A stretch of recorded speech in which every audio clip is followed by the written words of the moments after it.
I've got a great idea. Come on, let's get started. Look around, find your inspiration. Take that step, use your imagination. You don't need to go direct, the road may not lead where you expect. Cause it's the trip, it's not the destination. Make the magic, take the stage.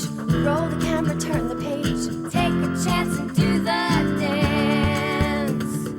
Our story starts with a beat in the heart. Find your own voice, it's what sets you apart. Our story starts with a beat in the heart.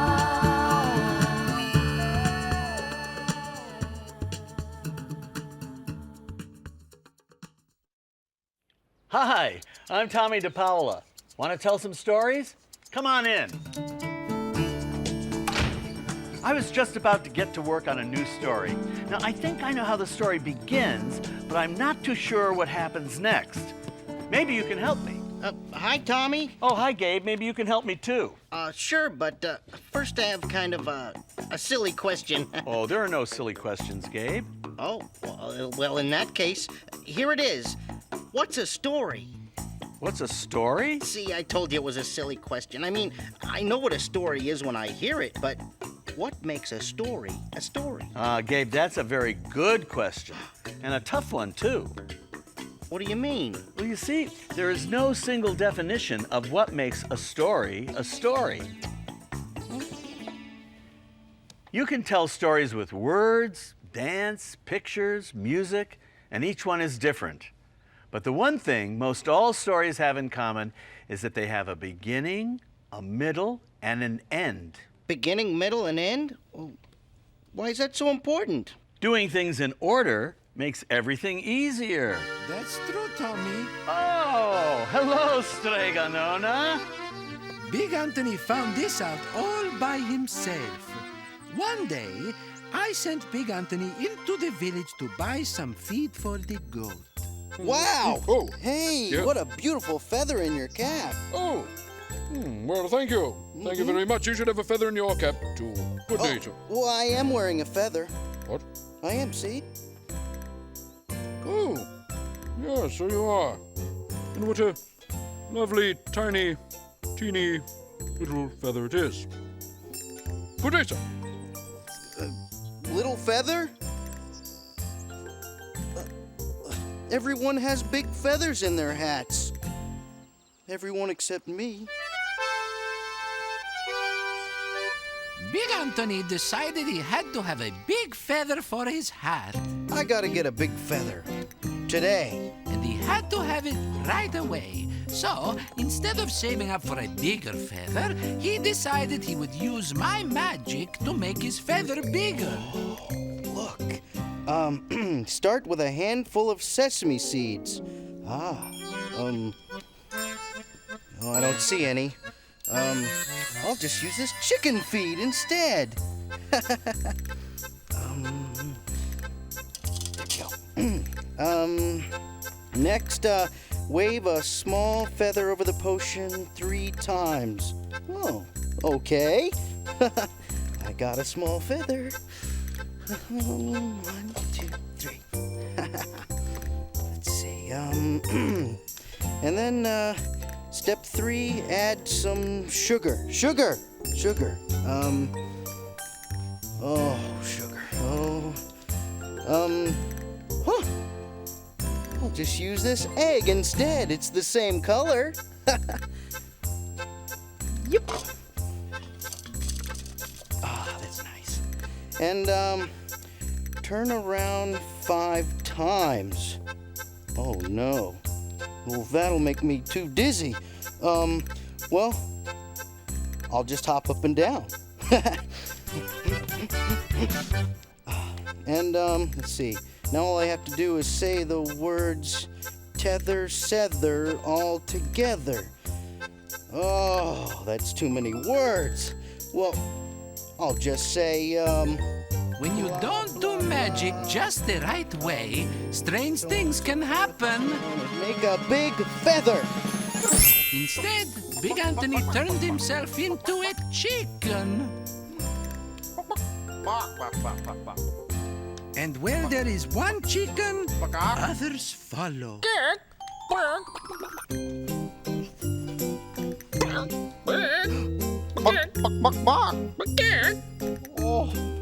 Oh, no. Chickens in the house. Oh, come on, you two. That Big Anthony must have left the chicken coop open again. Ashpet, wait, Bambalona. What is it, Strigonona? One of these chickens, she's not a chicken. What do you mean? Somebody was using my magic book, I think. And I also think that someone turned himself into a chicken. You mean one of these chickens is... Big Anthony. But which one? Well, there is only one way to be sure. Come here. Yeah, you see, she knew why the chicken crossed the road. That means that other one is Big Anthony. Now, let's get you back to normal, Bark. You turn yourself into a hen. Now turn back to Big Anthony again. Thank you, Strigonona.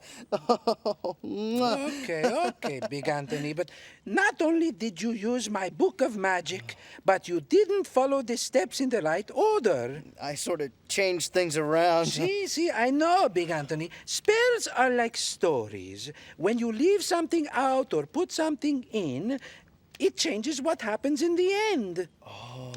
I'm sorry, Strigonona. It won't happen again. You're just lucky Strigonona changed you back when she did. Why? Well, for dinner tonight, I was gonna cook roast chicken.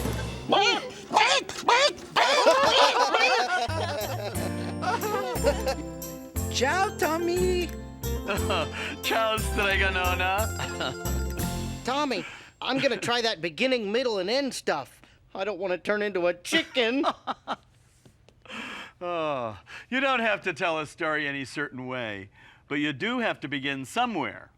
Here's a place to start. Every picture tells a story. What story do you see?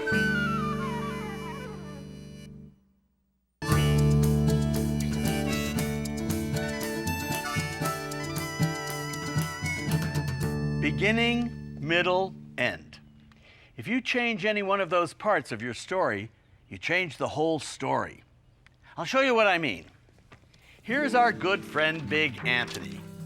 Let's see what kind of trouble he gets himself into this time. This picture is the beginning of the story. Big Anthony is fishing. And here is the end of our story. Now he's all wet. How did that happen? Well, that's where the storytelling comes in. Maybe the goat pushed Big Anthony into the water. But that's only one way it could have happened. We can change the story by changing the middle. Maybe Big Anthony tried to reel in a big fish on his line, but the fish won the battle. Or maybe an octopus gave him a hand or a tentacle and pulled him into the water. See how many different stories you can make by just changing the middle? The same is true if you change the beginning or the end. When I'm telling a story, I usually know where it starts and where it finishes. Coming up with the middle is the fun part. Can you make up your own middle to fit the beginning and end of this story? Or maybe you'd rather tell a whole new story of your own. Well, I work on this. Let's meet someone who knows a lot about putting stories together step by step. Today's guest storyteller, Eyth. Hi, Tommy. My name is Eyth, and I work as a storyboard artist. I've always drawn all my life. When I was a little boy, I always loved to draw things from either cartoons on television, to comic books, to storybooks. I was lucky because I've always loved to draw and I've always loved film, so I was able to combine the two things and end up working as a storyboard artist. The storyboard artist is a person who works with the director, who's a storyteller, and my job is to help get his ideas onto paper so that everyone else who's working on the film will understand the way he wants to tell the story. So I think the best way to show you how the storyboard artist works is to actually draw some storyboards. So let's pretend we're working with a director who's doing a story about a squirrel astronaut. Right, so it's not really real, right? Oh, but it's going to look real, Gabe, because we're going to shoot you over here against this blue screen, and then we'll composite in a space background, so it's going to look like you're really out there floating. Wow. So where I start the process is with a page like this that has frames drawn on it, which indicate what will be shot in the film. And I have to draw whatever's going to be shot inside this frame. And I'll use a marker or a pencil, and I'll just start the drawing process. Sometimes, if the director or the story calls for it, there'll be a close-up shot. The camera will get really close to the actor so you can see his expressions or the look on his face. And sometimes there'll be a really wide shot. Then I'll draw a wider shot that might include more things like the environment around the person. And that gives the director something to take on the set with him so he knows what he has to shoot that day and the way he wants to shoot things. Now, I got some pretty expensive visions here, Ed. So the first thing we'll do is we'll draw Gabe, our squirrel astronaut, put him in his spacesuit. Since we're close up, we can see Gabe's expression. He's got a smile on his face because he's happy about the fact that he's going to be going into space in his rocket ship. In the next frame, we'll get closer to the rocket ship, and this will be a good idea for us to show how big the rocket ship is by doing a shot of Gabe climbing up the rocket ship. Put a ladder on the side so we see how far he has to go to get all the way up there. So let's see the way the rest of this would work out. So here's Gabe. Closes the hatch. Then we cut to a wide shot that shows the rocket taking off with lots of smoke.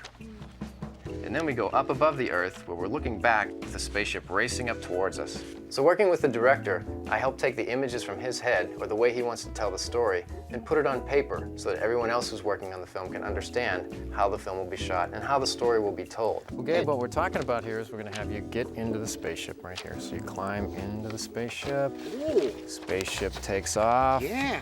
Go rocketing into outer space. Did you draw these, Ed? I did. Oh, this is nice. Just helps you envision the whole thing? Yeah. And we finish with Gabe taking his first spacewalk as the first squirrel astronaut with the Earth here in the background. Whee! So basically the storyboard artist creates a blueprint, much like an architect, which they use to help build a final film. Hi, Tommy. That's all for me today, Tommy. It was great to talk to you. Bye-bye. Thanks, Ed. Isn't it amazing how Ed's drawings become the pictures we see at the movies? And who knew that Gabe was such a big movie star? Uh-oh, sounds like I have a leaky faucet. Excuse me. Hi, Gabe, how's it going? Well, I came in here to get some cookies to give me strength while I tried to think up a wild adventure story. But with that leaky faucet, I can't concentrate on anything but drips. Well, then why don't you make the drips part of your story? Sometimes I have no clue what he's talking about. What are you talking about? You can make up exciting stories about anything, Gabe, even drips from a leaky faucet. For instance, think about what happens when a drop of water from a leaky faucet leaves your house. It probably falls into the drain. Then what? Then it goes through the pipes. Sounds like quite a ride, doesn't it? Yeah, a ride. The drip is racing down the drain like it's riding a water slide. That's it. Then it flies through a roller coaster of pipes and rushes out into the ocean where it catches a wave. A story can take you anywhere. Did I mention that the drip goes surfing with a goldfish? From a leaky faucet to a surfing goldfish. Try it. Hey, Gabe, I'm really proud of you. Thank You're really you.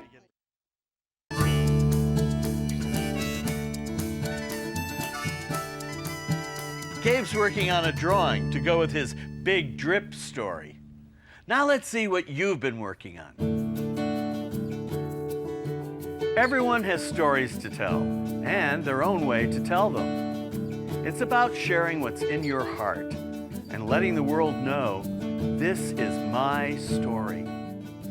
Well, this is a family, and this is the mom. This is the little girl named Dana. This is the dad, and this is the bigger sister named Donna. And the mom turned into a daisy, and Dana, the little girl, she turned into a rose, and the dad turned into a daffodil, and the bigger sister, Donna, turned into a tulip. And then they turned into bugs for the rest of their life, and the mom turned into a ladybug. Dana turned into a butterfly, and the dad turned into a spider, and Donna turned into a caterpillar. They just transform into all these different things because they were in a garden once, and that's what their favorite flowers and bugs were. And they just picked them up, and they loved them so much that they just turned into them. But they liked bugs more than flowers, so that's why they stayed bugs for the rest of their life. I can't wait to see more. Hey, Gabe, how's your drawing Gabe? Gabe? Oh, now where did he go? Beginning, middle, end. You try it. Beginning, middle, end. See? That's the secret. Almost all stories have a beginning, middle, and an end. I am amazed. I'm astonished. I'm incredulous. I'm a rabbit. Pleased to meet you, Mr. Incredulous. Never mind. Beginning, middle, end. Or similarly put, commence, proceed, conclude. What'd he say? In other words, hit it! Keep on telling stories.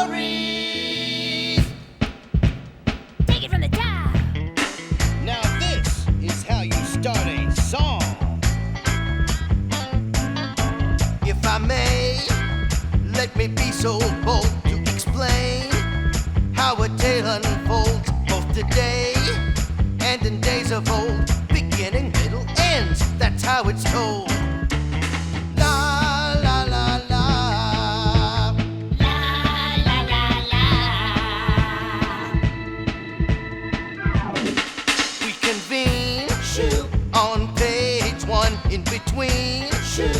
You're on the run, final scene. Now the tale is done. That's the way a story's spun. La, la, la, la. La, la, la, la. Tell me a story. Paint a scene. Put it on a screen. Tell me a story. There's a joke or a poem in every home. You gotta keep on telling stories. Tell me a story. Tell me a story. So where are we now? Well, if my calculations are correct, we've finished the beginning and are about to exit the middle. Which means Just around the bend comes the end. of our song. Then let's get there in style. Hit it, Chet. Woo, yeah. Wait. Yeah.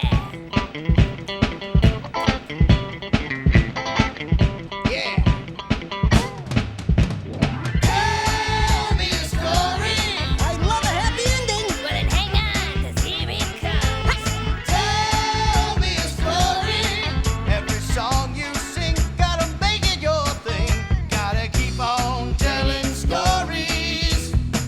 You know you won't be sorry if you keep on telling stories. Keep on!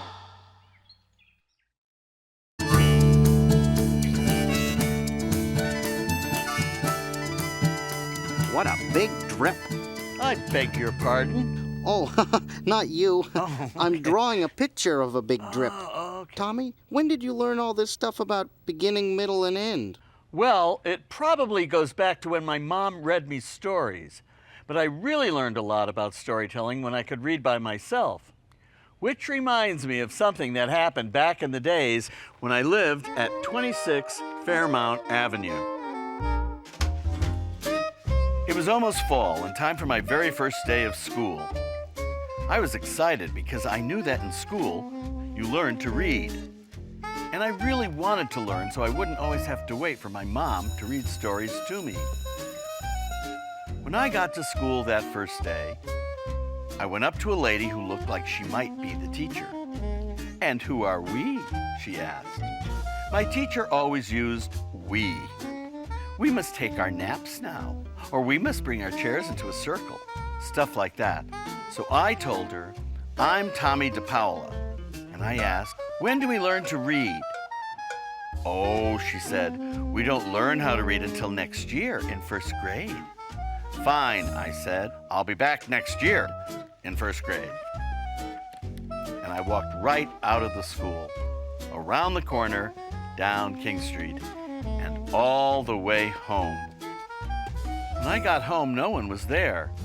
My dad was working at the barber shop, and Mom was off shopping by herself for the first time in a long while.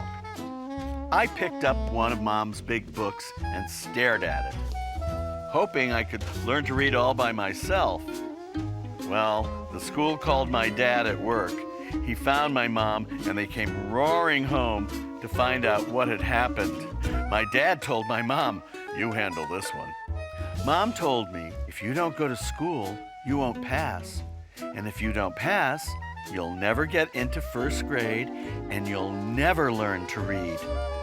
And it all happened back when I lived at 26 Fairmount Avenue. So you went back to school? Yup, but I didn't really enjoy it until I learned how to read. How's your drawing coming? Oh, take a look. The beginning, the faucet. The middle, the drip. The end, surfing on the ocean. What do you think? I think you got a good story there, Gabe. Really? Maybe I could do a whole bunch of stories about the Big Drip. Well, why not? The Big Drip Goes to Paris. Return of the Big Drip. Or The Drips of Wrath. Remember, keep telling stories. The Big Drip Goes West. The Planet of the Big Drip. Oh, I like that. A drip too far. The Big Drip goes...